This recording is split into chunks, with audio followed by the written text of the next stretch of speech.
എങ്ങനെയുണ്ടടി കല്യാണി, ഇന്നലെ പോയൊരു കല്യാണം, അടിപൊളിയാർന്നു പൊന്നമ്മേ. ആളോ നല്ലൊരു പൂന്തോട്ടം, ആളോ വണ്ടു കണക്കാണ്. ചെക്കന് പെണ്ണിനും കാണാനായി സ്ക്രീനിൽ നോക്കിയിരിക്കണം. വന്നവരെല്ലാം ചെത്തായി, പെണ്ണുങ്ങൾക്കോ തുണി ജാസ്തി. ഫാഷൻ ബ്ലൗസിനു തുണി ലാഭം, തയ്യൽക്കാരനു പണി ലാഭം. കുട്ടികളെല്ലാം ഫുൾ സ്യൂട്ടിൽ, കാർന്നന്മാരെ കണ്ടില്ല. എല്ലാം ചുള്ളന്മാരല്ലോ, നരച്ചവരാരും ഇല്ലല്ലോ. എല്ലാം കൊച്ചു ചെറുപ്പക്കാർ, വായിൽ നിറയെ പല്ലുണ്ട്. ഞെട്ടിപ്പോയി സത്യത്തിൽ, എങ്ങനെ ഇത്ര ചെറുപ്പത്തിൽ മക്കൾക്കായി കല്യാണം.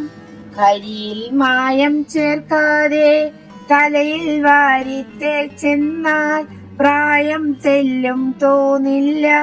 ഡോക്ടർക്കൊത്തിരി കാശു കൊടുത്താൽ വായിൽ നിറയെ പല്ലാവും.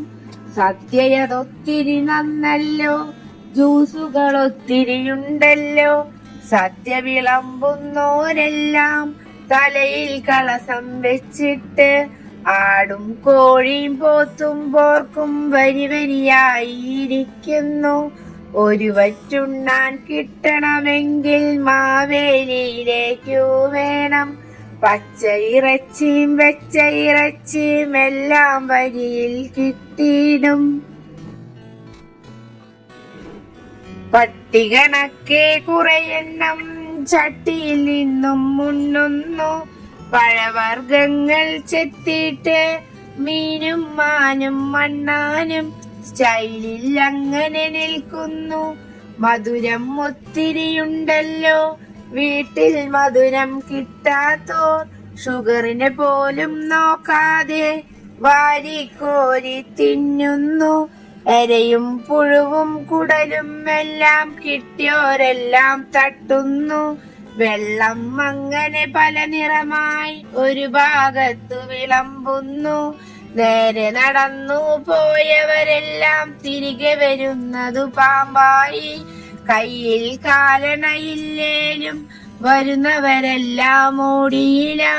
കാലം എങ്ങനെ മാറീന, കല്യാണത്തിനും മാറ്റായി. കടമായിട്ടാണേലും പേര് കൊടുക്കണ കല്യാണം. നാലാൾ കൂടണ നേരത്ത് നെഞ്ചു വിരിച്ചു നടന്നിടാ.